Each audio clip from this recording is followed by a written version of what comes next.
What's happening, guys? Jem here and back again for another collection video, which I do all of my collection videos in my living room rather than the games room. Now in front of me here is my boxed N64 collection, so I do have some unboxed games upstairs, but I figured I'd focus on my box collection because I want to kind of replace, like, if I have a game unboxed, I'm going to buy it on the box and then I'm going to sell my unboxed. I really want to pad out the boxed collection on any kind of platform. Now, as you can see, this is nothing like my huge Super Nintendo collection. This is nothing like the Game Boy collection, the PS4 collection. I think there's only about 26 games on here, but there's some awesome titles that I want to talk to you guys about. And please, please tweet me or tag me on Instagram. Tweet me, Insta me, Facebook me with your collections, because I just love seeing other people's collections. Now, straight off the bat, I want to say that this is a mixture of NTSC and PAL. With the NTSC stuff, I will put an additional picture on Instagram as what's inside them is pretty much everything. You've got your warranty cards, the posters, the old catalogues that Nintendo used to add, you know, like advertising other games that were coming out back in the 90s. We were really spoiled in the 90s when it came around to retro games, so I'll put an additional picture as I'm not going to be taking these out. So, I want to point this out to you before because I've mentioned it on my playlist, Games You Must Play, and it is Beetle Adventure Racing. Definitely a hidden gem on the Nintendo 64. This is the PAL, you can tell because it's got that horrendous black border around it. But cast your minds back to Ridge Racer. That kind of arcade, popping colour feel. It migrated into the bit kind of more tame arcade racer like Rage Racer. So duller colours, not so much kind of like craziness going on. Even the music seemed dampened down on Rage Racer compared to Ridge Racer. For me, this reminds me completely of Rage Racer. In fact, this is almost Rage Racer on the N64, but with Volkswagen Beetles. Actually, I don't think it's sponsored by Volkswagen in it, or it may potentially be sponsored by Volkswagen as there are VW sites on the front of this. So this is a mint game. It's obviously at its strengths with 4 players. You know, you've got the kind of 4 quad split screen. It's absolutely wicked. Super damn cool, super fast, aged pretty damn well, and the aim of the game is just to win and to kick your opponent's arse. And it's just, I don't know how to kind of explain it and sell it to you. You just need to play it. You just need to go and play it. And if you don't want to play it, go and check it out on YouTube, because then you can see it for yourself. So make sure you kind of do a bit more research into this. I think I paid £20 for this. This is not actually bad for a box copy, but I've seen quite a lot of unboxed floating around. So if you can get a copy of Beetle Adventure Racing, then I highly recommend you do so. I'm going to pop that right here. So let's talk about NTSC. As this is on the top, you can obviously see the difference in the NTSC PAL boxes. I'll put additional pictures on screen. This is obviously NTSC Mario Kart 64. First played this when I was about to start university. I was about to start university when this, I think my friend Andrew was playing this, and my friend Sivek, we all kind of went in and we were playing this, and it was just a ton of fun. It's Mario Kart. There's nothing really I can say about it that you guys don't already know. But I do want to say one thing. For me, the Mario Kart series has been immensely consistent. Mario Kart 8 Deluxe now being the latest game on the Nintendo Switch, the padded out version of Mario Kart 8 on the Nintendo Wii. This is a solid entry. This is a solid entry. And now I just want to kind of ask myself, what is the most untalked about Mario Kart game? I mean, I want you to answer that question too, so put your comments below. But for me personally, I would probably say it would be the Game Boy Advance Super Mario Kart Circuits. Not a lot of people bat that game around. It tends to be a lot of Double Dash on the GameCube, Mario Kart 64, Super Mario Kart on the Super Nintendo, and then of late Mario Kart 8 Deluxe. So yeah, pretty cool games. I think the Wii game was pretty strong, but I don't really hear much banter about that. You know, that seems to be kind of a forgotten Mario Kart game. That's just my opinion, but let me know what you guys think. But yeah, this is an awesome game and must own really if you've got a Nintendo 64. Now, I did say this was the Ridge Racer of the N64, but obviously the Nintendo 64 was blessed with its own Ridge Racer. This being a bloody good game. Really good game. It is classic Ridge Racer. For me, it's an amalgamation of Ridge and Rage. Ridge Racer and Rage Racer. So you've got the popping colours, but not so much as what you kind of had on the original Ridge Racer on the PlayStation 1.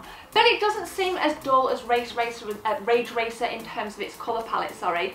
Flipping awesome game if you've not played it. I haven't played this for a while, and I'm kind of looking at this now thinking, you know what, I need to turn my N64 on and I need to play this.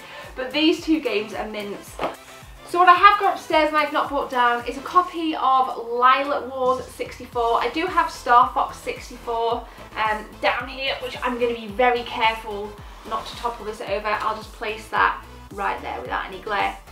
And we know, of course, that Miyamoto was a little bit worried at the time when Star Fox 2 was about to be released on the Super Nintendo because of the N64 and the PlayStation 1, both very strong consoles at the time. Now, apparently, some of the technology and ideas from Star Fox 2 were brought into this. They were brought into this, and then obviously, because this is the NTSC, Lilac Wars obviously PAL, that's upstairs, like I said. So some of the ideas and the technology went into this. That's pretty cool.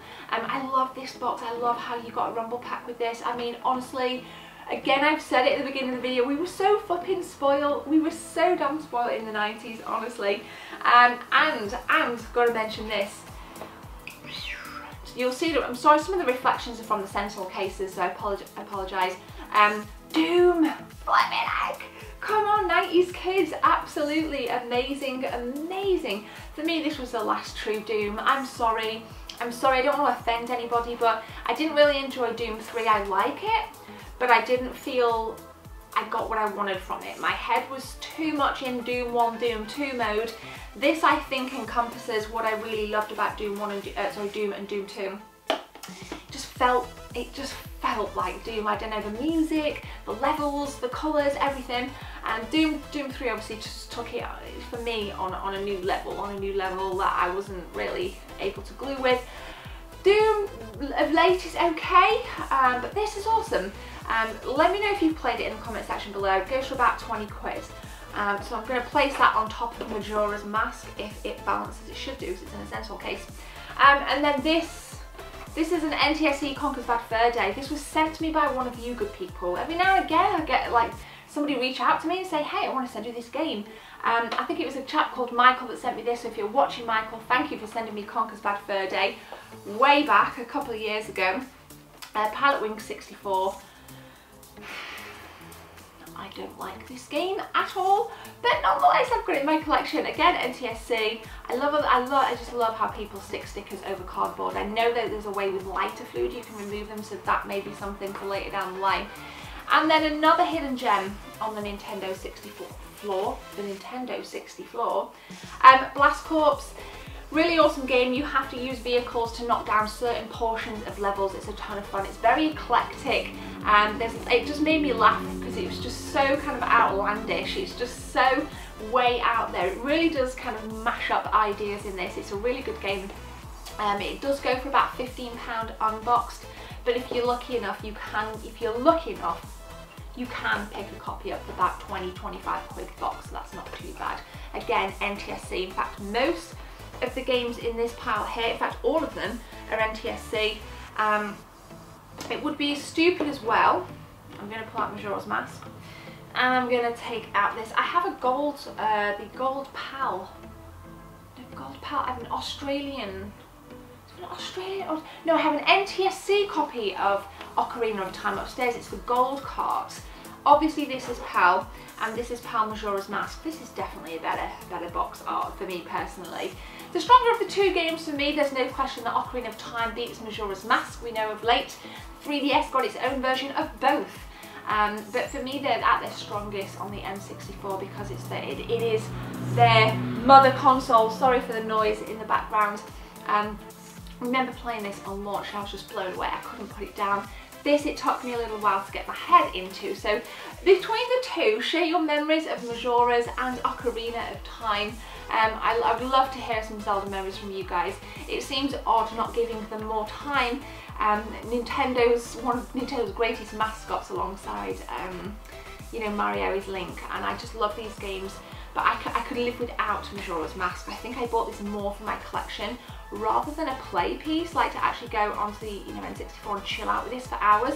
just don't find it as immersive. This, I can just play for days without putting it down, so that's just really, really cool. As well, ta-da! There we go, in a shark protector case as well. I love these cases.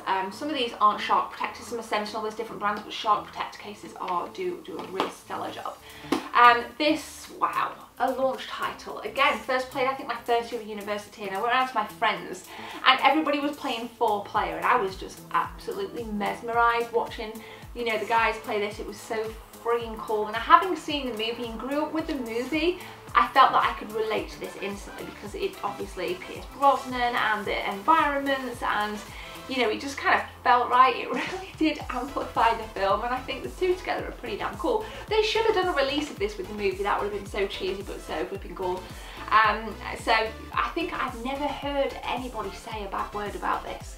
So if you're not a GoldenEye fan on the N64, then I apologise, and I want to hear from you below and tell us why you don't like it, but also tell me why you do like it. Again, it seems like the perfect game to have on the N64. So I'm not going to talk about them all, but you've seen it all on B-roll. I will give some last minutes of the video to this.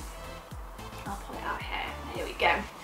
Banjo Kazooie. Yes, absolutely can't stand any of the games after this. I certainly didn't enjoy Rare Replay either on the Xbox One. Sorry to the fans of Rare. I love Rare, but I just could not get onto it with the Xbox One. I don't know why. I think it was the interface. Again, I think it was these two that I bought with some Christmas money. I worked on a market stall when I was 14 and 15, and I got £100 bonus that year between the two. It was Christmas 97. And I bought these two and I got 2 pence change. They were $49.99 each, so I really played these in tandem throughout 1998, so ton of fun on these. Love this. Again, nice colour palette. Again, I've said it before, I'm drawn to bright colours in games, don't know why. And for me, it's got a ton of replay value, and my nephew really likes it as well. So Banjo Kazooie is another staple title, and I'm happy to have it in my collection. So there we go, guys. Thank you so much for watching this additional collection video. I'll put more collection videos in the cards there. If you guys want to check them out, then go and do so, and there'll be a couple on the end slide as well. Thanks for the support recently as well. Thank you for watching. It means a lot to me. I hope you guys are having an awesome weekend. Should be streaming later if you want to come and tune in and just chill out and chat with us all. We have such a good laugh. It has been awesome playing squads on Battlegrounds, playing on those Battlegrounds. But I'm also going to be picking up Crash Bandicoot on the PS4. May potentially stream that later, so let me know what streams you guys want to see below. But for now, have a good one. My name's Gemma. Take care. See you soon.